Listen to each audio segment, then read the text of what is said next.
Hello, yes, salam and welcome back to Mamu TV. Hari ni kita ada topik yang sangat hangat. Topik pasal moratorium. Pasal apa moratoriumnya topik ni boleh keluar balik? Ingat tak dulu government ada offer moratorium. Lepas tu orang duk fikir nak ambil, tak mau ambil. Nak ambil, tak mau ambil. Lepas tu ada pula satu voice note ni yang dekat WhatsApp yang duk viral. Orang semua tengok, weh, dia ni cakap make sense, logik. Oh, dia ni CEO bank, dia kata. Ada yang kata dia kerja dengan bank negara. Ni Mamu nak abak, dia bukan CEO bank, dia bukan kerja dengan bank negara, dia orang biasa rakyat macam kita juga. Macam mana Mamu tahu? Dia abang Mamu. Mamu punya abang sendiri. Hari ni kita sangat bertuah kita ada dia sebagai tetamu. Kita nak tanya dia pasal topik yang tengah hangat lah ni. Jom kita sembang. Okay, Imraz Iqbal, welcome to Mamu TV. Thank you. Ini dia abang saya. Yang ini Mamu kecil, yang ini Mamu besar. Kalau nak kata yang ni handsome, boleh lah. Yang ini comel, okay? You shared an audio in WhatsApp group in regards to moratorium. What was your intention of sharing that WhatsApp? That WhatsApp group was a group of enthusiast drivers. We go on group drives, fast cars, luxury cars, and therefore all those in there have having expensive punya kereta. They obviously take loans. They had loans, and of course they also have home loans. They got all kinds of loans. We were undergoing the MCO. It was a time of COVID. A lot of people could not go to work. Some potong gaji, some business tak boleh buka. So therefore that became a challenge. So at that point of time, I myself, including diorang pun, we were already looking at ways on how to talk to the bank to see what kind of relief plan we can get. Mungkin bayar lambat sikit ke, bayar kurang ke, we want to see how we can manage because cash flow was a problem. Suddenly, our caring government suddenly declared there's a moratorium, 6 bulan moratorium. Okay, so that was very news welcome. Keluar bank dengan directive, terus semua orang dapat 6 bulan. Automatic. Whether you need or you don't need, automatic. Okay, so that applies to housing loan, for car loan, hire purchase. Credit card is where is elective. You boleh choose, you nak atau tak nak. Siapa boleh bayar, tak boleh bayar. Okay, itu je behavior dia lain. Jadi in the group orang tanya, because people know I do investments, I got a lot of credit cards. Jadi orang tanya I benda macam ni, jadi I decided nak tulis panjang sangat, I decided to record in audio. Dan I explain kat semua orang, everybody step by step apa maksud dia moratorium tu and how is to be translated based on what bank negara punya akta punya directive is at the moment. Cool. At the point of time. So if you're wondering what that audio is all about, ni kita bagi sedutan sikit. There's 3 types of loans here. One are the mortgages loan, one is the car loan, hire purchase, another one are the credit card loans. Ada satu voice message yang tengah viral dekat WhatsApp group sekarang ni yang dikatakan dia adalah CEO daripada sesetengah bank, saya tak pasti, tapi jom kita dengarkan 10 saja. Did you expect that audio to go viral like the way it did? I did not expect it to go viral at all because I shared only in my one WhatsApp group in response to a question by some of my mates in there. Some said, okay, this is a very good audio, they appreciate that. They say, do you mind if we share in our other group? And I say, sure, whatever from me is from God. Lah ni isu moratorium ni dah timbul balik dah. So what is actually the issue right now? I hear a lot of people complaining because apparently ABIM and the banks have come back to say that with regards to car hire purchase, there will now be implication on interest. I explained in my audio, for car hire purchase, dia berbeza sikit. Macam rumah punya loan is based on compound interest. Jadi bila kita beli rumah, kita ambil a certain portion of the harga rumah as loan. Interest dah determine, kita sign contract, jadi kita bayar bulan-bulan, but the interest is calculated on reducing balance. Okay. So as you are paying, the interest become less and less and less. Is the same rate, tetapi quantum dia berbeza because dia menyurut. Okay. Moratorium punya period 6 months, bercuti, tak payah bayar langsung interest. So therefore at that point of time interest dia tak menyurut. Okay. Dia akan stay the same quantum Okay. Because you continue tak bayar. Dia Okay. freeze kejap dia punya shrinkage of the interest quantum. Okay. Habis saja 6 bulan, when you start paying again, then the interest start reducing balik lagi. Okay. Sampailah you habis bayar. If your loan is for 30 years, with these 6 months, effect dia is that you will end up 30 and a half years. Okay. Lambat lagi bayar. Okay. Lagi 6 bulan tu, So right? that's for housing. That's for housing loan, and because 6 bulan tu sambung lagi, over the period you will pay slightly lebih sikit interest because interest you tak turun because you're not paying. Okay. But I recommended going for that Okay. because interest dia sikit sangat compared to the cash you have at hand. You can even invest and you earn much more. Okay. So it's a fantastic opportunity for Okay. rumah. Has Okay. that one changed? That one has not changed. It's It the does same. not need to change. Okay. Okay, because banks are covered, they still earn revenue masa period tu. Car hire purchase. Okay. The whole model works very differently. Okay. When you buy a car, you take a loan, they come up with an interest. They calculate how many years you're going to take the loan. They calculate, katakan for 5 years. 5 years interest. Okay. That interest dia akan bagi to 12 bulan kali 5, 60. And they dah determine every month for the next 60 months how much you will pay. Which is principal termasuk interest dia. Itu dah fix. Itu dah fix. Okay. And when you get into the agreement, you have to sign an agreement. You even agree berapa yang you akan bayar right to the cent. Bila sampai time moratorium, the whole thing 6 months tu tak perlu bayar. Government kata tak payah bayar principal dan interest. Okay. Okay, sama juga seperti macam rumah, right? Bila tak bayar, then the balance of that 60 months, in my case for example, bergenjak 6 bulan. Okay. Tapi the amount of interest is not reducing balance, tak berubah based on the moratorium. The bank continue to earn sama juga interest dia, tak lebih. Tapi bank kena bagi loan lebih lama. Okay. So for extended period, but Extended the same period. same income that Correct, they get. bergenjak. Jadi Okay. for the people who are having higher purchase, based on the decision of Bank Negara at that time, it's like a holiday of loan and untung because you lagi lama pinjam and 6 bulan tu tak ada interest. Okay. Because there is no mechanism ataupun agreement for you to pay any interest dalam that 6 bulan tu. This is my speculation. Okay. Banks or financial institution yang buat higher purchase ni, mereka ada isu lah because 6 bulan ni mereka tak ada income Okay. from that source. Okay. They may have other income from housing loan, from credit card, tapi that part tu tak ada. And bila Bank Negara bagi directive or moratorium, dia tak sebut sama ada implication of interest ke apa ke, because Bank Negara just nak bagi relief kepada rakyat supaya tak perlu bayar now, membantu cash flow. Okay. Bukan keuntungan ke tak. Okay. Tapi when that happens, obviously with car hire purchase ada keuntungan lah. Okay. Sekarang ni, bila situasi dah elok sikit, ABIM and banks now decide to do some kind of a clawback. Okay. Dia nak fikir macam mana dia nak dapat duit juga, because takkan free saja 6 bulan orang tak bayar interest langsung. So now they got to devise a way how are they going to get money from kita. Okay. Nah, agreement tak ada apa, tak sebut apa pun. So they cannot unilaterally charge. There is akta that you cannot, the banks or you cannot unilaterally sendiri menukar terma-terma tu, melainkan kedua-dua parti agree in writing. So sekarang ni there is no such agreement, but they want the money back. Okay.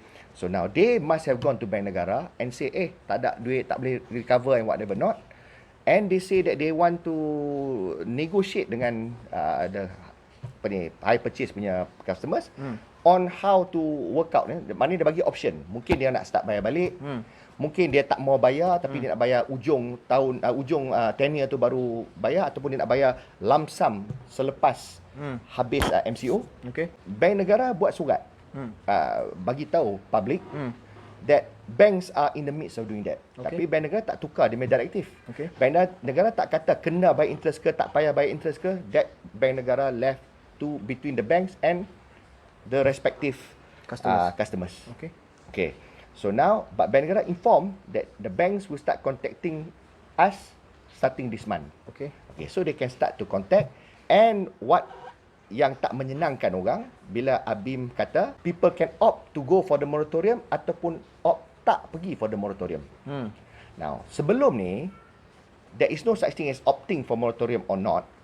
Moratorium is automatic for everyone. Okay. Yang ada loan, melainkan credit card loan, Okay. 6 bulan. Siapa yang tak mau the moratorium, dia tak payah nak tuliskan, nak kata opt out ke, dia bayar je lah bulan-bulan. So bila dia bayar as usual, moratorium tu as though tak wujud bagi dia. Siapa yang tak bayar, that moratorium automatically that.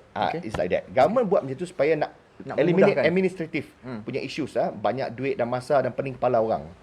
Okay, so that's a good move by the government. But now, when the banks want balik duit ni, and they talking about interest batang balik semua, orang jadi marah. Orang dah faham yang benda tu macam tax holiday, tak ada interest. Bank negara pun keluarkan dalam FAQ awal-awal in March. Soalan nombor 16.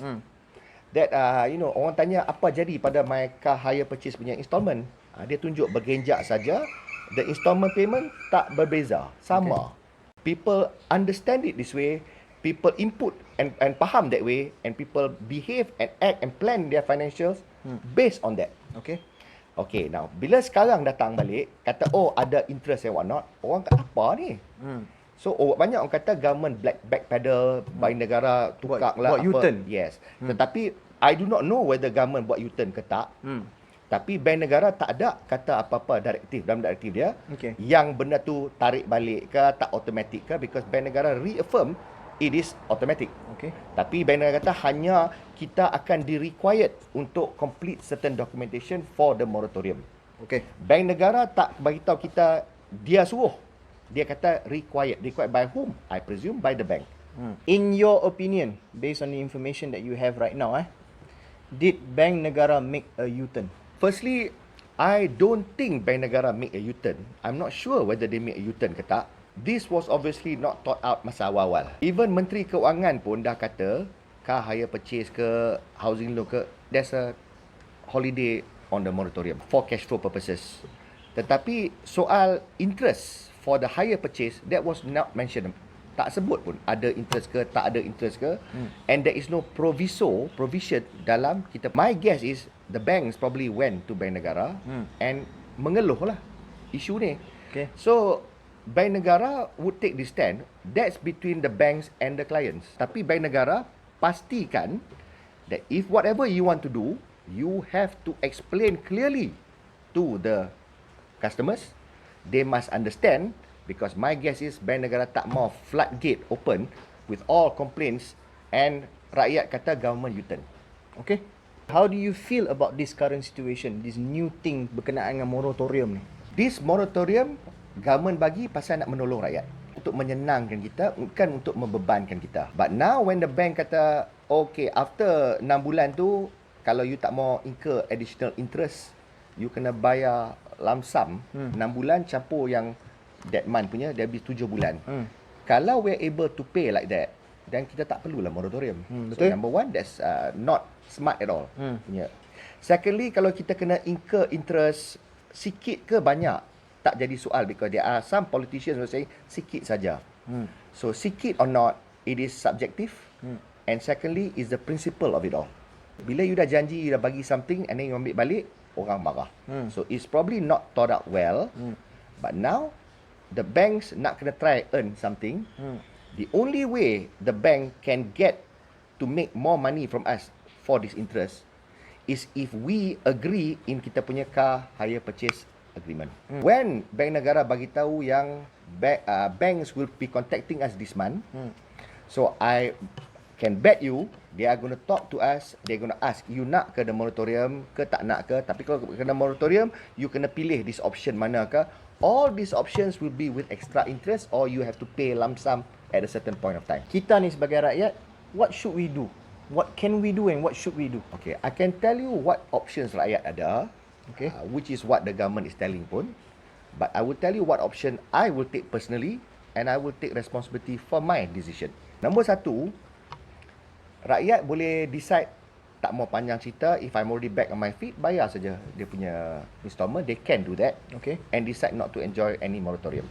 So all will be good. Yang mana ada duit, boleh tunggu sampai habis 6 bulan moratorium tu. And kalau ada duit and cuma enjoying saja moratorium tu, dia boleh bayar lump sum, settle, tak payah problem dengan bank ke apa pun. Then the car loan punya tenure continue sampai habis. So bulan ke-7 tu dia bayar lump sum 7 bulan terus. 7 bulan terus. Satu lagi, they can what banks are going to offer is that you tak bayar 6 bulan tu, you sambung lepas 6 bulan tu, tapi the installment payment akan tambah sikit. Okay. to capture the interest yang incur masa 6 bulan ni, dan juga mungkin masuk principal dalam tu, spread supaya you punya car loan habis sama time. Right. Another option that banks may offer is that dia masukkan interest saja over the next 6 months you berbayar, tetapi the installment sama saja, cuma penghujung dia akan tambah lagi 6 bulan. So extended the payment. Extended punya payment. Okay. That's also possible. Okay. And all these options, you have to agree to it by clicking or choosing. There is also an ACTA, electronic punya ACTA Act, where by clicking and choosing, that is deemed that you agree to an amendment or change in the contract. Okay.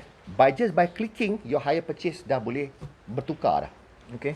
to what the bank wants. So the original now is superseded. Superseded or overridden by even clicking. Tak payah you sign pun. Okay. You can just click that way or choose something by media. That is an act that way. In my case, this is a matter of principle. Okay. Dia dah kata 6 bulan. Okay. 6 bulan, I'm not going to pay any interest. Okay. I'm not going to pay anything more than what I agreed to pay in terms of quantum and number of months for the whole period. Okay. This 6 bulan was given to me from the government. I am taking it. Okay. It's automatic. Okay. I don't have to opt in or opt out. So kalau dia kata choose, I will tell the bank I'm not choosing. That is the moratorium. Now, if they tell me, oh, you got to regularize the document and whatnot, I will say there's no regularization that's required. I don't require regularization. I'm fine with my hire purchase agreement. Hire purchase agreement clearly stipulates apa yang I kena buat dalam sini, bila I kena bayar. Government punya decree, bank negara punya decree overrides that provision. Therefore, dia genjakkan I punya pembayaran by 6 months. So therefore, as far as I'm concerned, the documentations are all in order. Okay. What is not in order is to enable the bank to charge me more, which I am not agreeable. I did not agree to that. Okay. Jadi, as far as I'm concerned, I will firstly tell the bank I'm not choosing any option. I'm not choosing any option, and bank will tell me, then you are expected to pay whatnot. I will say, no, I'm not expected to pay until end of 6 months. Bank will say, then there may be late charges and interest. I will say that will run in direct contravention with Bank Negara punya decree, because there is not supposed to be any late charges. They cannot tarik kereta, and it will not stain my records in SICRIS or SITOS. Okay. Okay, so as far as I'm concerned, I hold the government to that. I hold Bank Negara to that. I expect no interruption during this moratorium punya period. Okay. Therefore, pendek kata, I will not choose any option. Tapi I will not pay either for the next 6 months. After bulan 6, bulan ke-7 onwards, I will pay as normal. And if I see any weird charges that I did not agree or whatever, I will go back to my hire purchase agreement and I will raise the issue. I may even lodge a complaint with Bank Negara sebab dia tak ikut the bank, whatever the contract that we sign. Ni soalan yang nak tanya ni. Obviously, kemungkinan besar bank are gonna come back and they're gonna charge you interest extra, they're gonna charge you late payment, ataupun they may even tarik your kereta. What will you then do? Government punya moratorium is automatic, and Bank Negara dah even reaffirm that it is automatic. As far as I'm concerned, the moratorium is on. Even though I tak pilih mana-mana option, it does not mean I opt out. I tak payah opt out, I have that moratorium. And during this moratorium, kalau dia tarik kereta I, and I suffer inconvenience, then I will resort to legal action. I will sue the bank if they do that. They cannot do that because the law is clear. My hire purchase contract tak berubah. Dia hanya boleh tarik kalau I sengaja tak bayar. But in this case, I am allowed not to bayar from an overriding punya factor, a superseding authority, where Bank Negara kata moratorium 6 bulan. So with the moratorium punya decree dengan my car hire purchase punya agreement, it is unlawful for the bank to tarik kereta I. And if they do that, not only will I sue them, there will be a huge hue and cry, and there will be a public outcry. Okay. Okay. Itu kereta. Kalau interest dengan late charges will be against Bank Negara punya ruling. I will complain that to Bank Negara. Then they would have flouted that. And again, they cannot charge me that also based on my car hire purchase agreement, because there's an overriding factor. Interest yang bukan-bukan, they cannot charge and deduct from the amount that they're going to, they're going to charge me at the end of the tenure if I do not agree to it. Because I punya hire purchase agreement would stay as it is unless I pergi terima dia punya other options yang membolehkan dia earn more interest from me. Okay, final question. Sebagai rakyat lah, what would you like Bank Negara or the government right now to do? Sebagai rakyat, namely as a person who is a car hire purchase customer from a bank, okay, obviously I also not happy lah. I'm not happy with this new stunt by the bank to try to claw back and make additional money, because kita semua rakyat is struggling on kita punya financial situation now because of the COVID punya pandemic and MCO. Just as we thought that all those moratorium things are settled, benda ni pula timbul. Jadi memanglah rakyat gelisah and resah. What is important is that firstly, people need to know that this is an oversight by somebody. Somebody did not think this out completely. Kenapa sebelum ni tak buat, sekarang baru nak buat? Okay. Banks pun kata, okay, for April ni tak apa, tak ada interest dah. Tapi starting May akan ada interest, whatever the case may be. Kenapa April boleh tak ada? Sedangkan they make reference, ABI make reference to some hire purchase punya act. So suddenly for April boleh tak terpakai pula the act. Padahal the moratorium is for 6 months, right? Kenapa the first month the moratorium just saya tak apply? So maknanya you are choosing when to pakai the act and when not to pakai the act. So therefore to me, that excuse is very lame. I tak terima. Now, as Bank Negara and government, firstly, of course, whatever the arrangement of car hire purchase agreement antara kita dengan the bank is government tak ambil campur. But there is certain governance to pastikan that the company, the bank is fair to the client, the client is also fair to the bank. If there was an oversight where government kata moratorium untuk car hire purchase, tak ada interest, tiba-tiba sekarang nak patut ada interest, I would be very unhappy if it is made as though I yang salah faham. Rakyat akan marah kalau orang tunjuk macam rakyat yang salah faham. Because rakyat faham betul. And in fact, Bank Negara punya FAQ earlier, which they have deleted now, and dia keluar FAQ baru pula sekarang ni, we all have both. Because people penting, people simpan. Jadi you can't erase whatever you've told the public. So dulu you kata tak increase the installment, sekarang nak kena increase. But Bank Negara tak kata kena increase. But if it comes to the point where Bank Negara kata, okay, actually kena increase, please do not make it appear, number one, that it is the rakyat yang salah tafsir, salah faham. Rakyat tak salah faham. Okay. Number two, if it's an oversight, you buat silap, and kalau boleh, please honor apa you dah janji. And you as government, you patut buat apa patut dengan banks, because bank MOF, Bank Negara regulate banks. Jadi you tell the banks tak usah charge ke whatever ke, to honor the promises of the government menolong orang. Because moratorium ni orang appreciate government for this. So you tak nak benda macam ni stain that, and orang ada bad perception of the government mungkir janji. You as a government, if I'm the government, I wouldn't want that to happen. Number two. Number three, if there was a mistake and oversight, kalau this amount of money is too much for government to take on, ada kerumitan untuk allowing this moratorium to jalan where bank earns nothing. So if a mistake is made, I expect at least the government to be honest and says who made the mistake, how was the mistake not thought of, it was an oversight, and apologize. Then it's for rakyat sama ada to forgive, to accept, or to not forgive. The other thing that MOF can do, government can do, is to tell the banks that, you absorb this. This should be the bank make contribution, because all other JLC, semua orang pun contribute. Rakyat pun contribute to frontliners. We are assisting, we are sacrificing, even though we are suffering. Banks are making so much money. Even from this COVID ni pun, although dia bagi moratorium for the housing loans, okay, compounded interest, they still earn income for the 6 months yang tak bayar tu. In fact, higher interest because dia tak menyurut. Okay, for the credit card, siapa yang tak boleh bayar, convert to 13% punya term loan.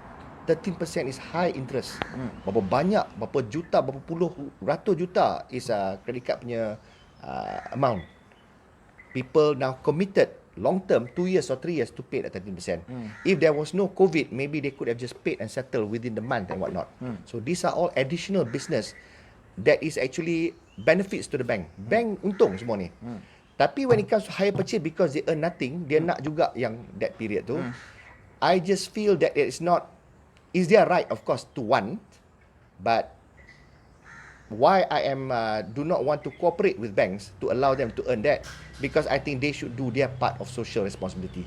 Dia patut juga bantu, at least that dia patut support the government, at least in government punya promise, not menyusahkan bank negara, asking bank negara to do all kinds of letters and everything to confuse the rakyat lagi and make rakyat angry with the government, mengatakan government U-turn. So sekarang ni there is no confirmation yang government U-turn, but as benda ni jadi hangat, government may have to make a U-turn. I don't know. Tapi kalau government kena buat U-turn, please be truthful and bagi tahu government buat U-turn. Tapi kalau boleh jangan buat U-turn and tell the bank to absorb. And bank should do that. Cool. So I hope you got some very very good tips and also information about isu yang hangat sekarang ni tentang moratorium. Dan jikalau hampa-hampa ni semua ada soalan-soalan, tolonglah komen dalam kita punya section komen di bawah. Okay, Imraz Iqbal, thank you very much. Give me a high five, brother. Thank you everybody. Tune in to the next Mamu TV.